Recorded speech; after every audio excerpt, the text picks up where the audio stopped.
AKP first up. What do you feel about that as a signing? Yeah, I feel like I'm starting to grow to him a little bit more. I always thought I was going to do this too. When I first kind of saw the signing, I was like, oh, like I understand everyone's speed, but like people got to understand he's got deficiencies as well. He's still very raw as a talent, but he's very high potential, as we all can see. Seeing him on the cameras, seeing him training with the boys gets me a little bit more giddy. I'm like, okay, maybe we can find something in there. I'm just more so hoping that he's obviously working on his defense, his error rate, especially under the high ball, all that sort of stuff. But we all know what he can bring, incredibly good in finishing in the corners and stuff. His speed's absolutely unbelievable. And seeing our try highlights of last year, or some of the opportunities that, let's say RTS has had in that side, where I feel like wingers that are covering have gotten really close to RTS just with that little bit of speed. You've seen AKP, break that, and, teams not get anywhere close to him. So it does give me a little bit giddy. I don't know if he'll be starting in the first grade squad pretty early on. I think Webby will make him work for it, which is a good thing, I believe. But if he does fix all these deficiencies, I think there is a diamond in there somewhere. So that's what's getting me a little bit more giddy as a Warriors fan closer to 2026. But I'm like, I was worried about deficiencies, but now I'm starting to warm up and be like, I'm just excited to see him in the Warriors jersey and see what he can bring. We all guessed that Webby said in that post-match interview after the loss to the Panthers in the finals that, there's something missing. Yep. And, the fans have been saying it for ages that it was speed. So, arguably we'd need to see him in open space against the likes of Saab and the Hammer and the like to see if he is up there. But I've heard the commentators sort of mention that he is right up there. So, yep. One thing that excites me about that is having that player who can, you put him through a gap and he's gone from 60 metres out. Yep. We've seen a number of times our guys have been run down. I feel like Dallin's top speed is not bad, but he's not elusive. Yep. He tends to run straight at the opposition guys, more like a big edge forward. So having someone that is a little bit elusive there, but also the ability to turn and chase people down. Agreed. Who has it got the try? Was it Toh? Got that freak try for the Panthers against us that really turned the momentum. Yeah, later on in that game in that final, I'm pretty sure it was Brian Toh. It killed us off. That's someone, maybe he could have turned around and chased him, or maybe when the Fox got that bloody random try. That killed me. For the year, it was like, we had no one who could get close to chasing him down. So from that aspect, but he's also got a solid hit on him. Yep. Similar to Dallin, they have their deficiencies, but he can tackle.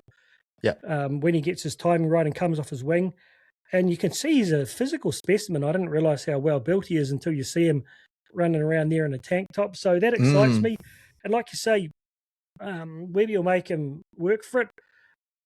I think Webby showed with the Chanel Harris-DeVita selection that you can earn a spot in the off-season. It's not necessarily just earning it once the season started. So agreed. Just on that, Dallin, though, like seeing all the posts of him doing extras, working with a speed coach and so forth over the off-season, he's not walking away with his head down and giving up. So it'll be a really good battle between those guys. There's talk of RTS going to fullback or Chan's going to centre and the like, so we can get onto that a bit in a moment. So there are different scenarios where he comes in, but I think I can't recall off the top of my head anyone who's come to the club under Webby and left worse. Exactly. Yeah, I'm right there with you, bro. You see the likes of Jackson Ford coming to the club that a lot of people didn't know of coming from the Dragons, and look what he did for us, especially in that finals game against the Panthers. So, it just shows Mitch Barnett. You can go on for days and days, but so obviously if he can get his hands on Loffy's got that potential in him. But it's also, as you said, the other side, Dallin's looking at his spot getting taken. So Dallin's working twice as hard. So we could see, Dallin at his best ability again. He obviously struggled with injury to start off this year. He could be back fit and ready to go and keep Loffy into New South Wales Cup. But that's what we're excited about, right? Is competition for spots, everyone getting better.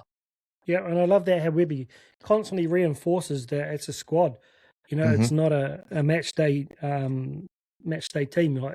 You've got to have that depth there to have the competition for spots, having that opposition in training sessions. It excites me for sure. So yeah, that's definitely there's other players I guess I would have loved to us to go after with the speed, but I think he's a pretty good get all in all. Braelan Marsh, man, that one came out a little bit out of the blue. Yeah, definitely, brother. I've definitely heard a little bit of bits about him. Living very close by the Dolphins and seeing some of the junior grades and stuff coming through. And kid's got a lot of speed out of number 9. He showed a lot of good ability through his highlights and stuff as well. Again, we know the Marsh name fairly well, being Warriors fans. The early days of PJ. So hopefully he can bring a little bit of that flavor as well to the Warriors, and he can definitely step into those shoes really well. I don't want to put too much pressure into him, but obviously these kids are still developing really, really well, and he's got a lot of potential on him as well. Just that speed out number 9 is what kind of caught my eye very early on with him. Yeah, so for those who aren't familiar, this is PJ Marsh's son. He's a 9. He seems to be about 3 or 4 centimeters taller than his old man. Pretty lean young fella at the moment, but he is expressed. I'd be very curious to see him and Sam Healy over 30 or 40 meters, because I wouldn't be surprised if Braelan gets him, to give you guys a bit of perspective. I've only seen a couple of highlights, so I haven't, you got to see what he's like on defense and so forth. But his running game is very Sam Healy-like, which makes me excited. You think 3 or 4 years' time, having those two as a 1-2 punch. Again, not too much pressure. He'll be playing Jersey Flegg. He's still only 18, I believe. So excited to see how he goes. But that puts pressure again on a young guy, JD Aloha, Makai Taufua. Yep. There's a lot of depth in the hookers now, guys. Haizyn Mellars, he's another one I didn't know anything about, to be honest, until we signed him. So big, tall, I think he's 1.96 meters tall, athletic winger. Think of the likes of Coates. He's not the fastest winger in the world, but very athletic, great under the high ball. What are your thoughts on him? Yeah, definitely heard a lot of raps out of him, out of the Rabbitohs for a couple of years now, actually. They've had big raps for him coming from his early season. He's in development, but a guy that, from what I've heard, played basketball in his earlier years. So he's got the jumps under him. You do get to see that within his football. His biggest threat is definitely his work rate out of the back end and his high ball catching ability. So a guy that, as you said, probably very similar, to Xavier Coates, kick it to the corner and the guy's going to come down with it more times than not. So I'm really excited to see the development out of him. I know Rabbitohs fans are really sad to see him leave as well. So that's obviously a big plus to see on as a Warriors fan, to say that, there is a guy coming over that the Rabbits did want to keep. But he has had a couple of injuries coming into, getting into from his flag year into New South Wales Cup and that. So hopefully he's come here with a fresh bill of health, and we can get the best out of him, coming back over to New Zealand. Yeah, it's a tough one, because I think it's hammies that he's had as well. But from the discussions I've had with guys who follow the Rabbitohs juniors quite closely, they thought he was going to be the next guy to debut. And were genuinely disappointed that he's leaving. So that's always a good sign for me. New Zealand Warriors fans are probably mixed about a guy like Ed Cossey going over to the Rabbitohs. I didn't hear too many negative things about, us getting him to come to replace Ed. So very big body, not as thick as Ed. Ed's a huge human, but he's still a very solidly built guy at 1.96 meters. I'd say he'd be the tallest Warrior there now. I'm so excited to see how he goes. And interesting that he was signed straight into a top 30 contract. So that means that he's definitely in the mix there, but I would imagine he'll start out in Cup. The next one, which was out of the blue a little bit, but yarning to one of the guys at the club, they actually had a guy to him the season before, but he decided to stay in rugby, but decided to come to not the dark side. What's the opposite? The bright side. What is it? Star Wars? Yeah, what's the dark side? The Alliance, is it? I didn't come here for no Star Wars trivia, but I had to rack my brain for that. I think it's I can't tell you about him. He's just about shit like that. Harry-inch guy. So, number 10 in rugby. I believe he's 6'1". Doesn't look it, because he's kind of like, I think he's quite tall through the body. Kind of similar to myself, not the longest legs in the world. He's got that massive mullet, which is going to make him a bit of a cult hero. I watched a few of his games to try and get a bit of feel for him. Great step, very strong, breaking a tackle, great pass on the go, very good vision, really solid kicking game. I wouldn't say he's the most express guy, speed, which would probably be, the one downfall, but extremely solid on defense. Talking to one of the guys in and around the flag side, that he'll probably start at 6 as initial Yep. position. You wouldn't want to chuck him into a 7 role in his first ever time playing league. What are your first impressions on him from what you've seen? Yeah, very similar thoughts to you. I'm thinking a very good running threat, a guy that's a decent sized body for his age as well. So, he's got the athletic ability there. But I think all the little intangibles that rugby union has, like, with their kicking game, with their passing game, I'm really excited to see that develop and continue when he goes over to rugby union. I think that goes to rugby league. Obviously, growing up as rugby league fans and that, like seeing union boys, their passing techniques are a little bit different, but very nice. And I love that. It's like a quick shoot, straight out from the bread basket. And I think he's got that in spades. So he's got the ability to finish off 3-on-2, stuff like that. So I'm really, really excited to see him on that 6 jersey. I think that's very suited to his body shape and all that at the moment. Obviously, we're very hopeful to get another number 7. I think the Kiwi fans in general are very excited, maybe if he was to make be a number 7, because I think that's one thing that New Zealand in general at the moment is still looking to get that marquee number 7 coming through grade. And hopefully he can be that guy. But at the moment, I think 6 is definitely his role. Running game's very, very strong. So I'm very excited to see the first sort of look at him in jersey flag. And then I'll kind of really make up my mind, because, union to league is definitely a big difference. But I think all the intangibles that he does bring over should help him in stepping in the right direction in rugby league. Yeah, by all accounts, he's definitely. I asked guys what he's like at training. They just said his ability. He just stands out as having more time. Just got so many tricks up his sleeve. So, but It's exciting to see. Being that big body, who knows? He could develop a little. Beef him up a little bit. Could develop into a 13. Could develop into a half. But he looks like he's a guy who'd be pretty comfortable in a variety of positions. So, and to some people may argue he wasn't straight into a Super Rugby franchise at the moment, but geez, there's a lot of depth in the first fives when it comes to New Zealand rugby. So I don't think that's any kind of direct detractor on him. You don't play New Zealand secondary schools if you're no good. And the thing that stands out for me is, when you take the ball off a kickoff, standing on halfway, take one step and slot it over for a drop goal. That's the kind of skill that you've just got someone who can pull something out of their ass to win a game, which I'm very excited to see.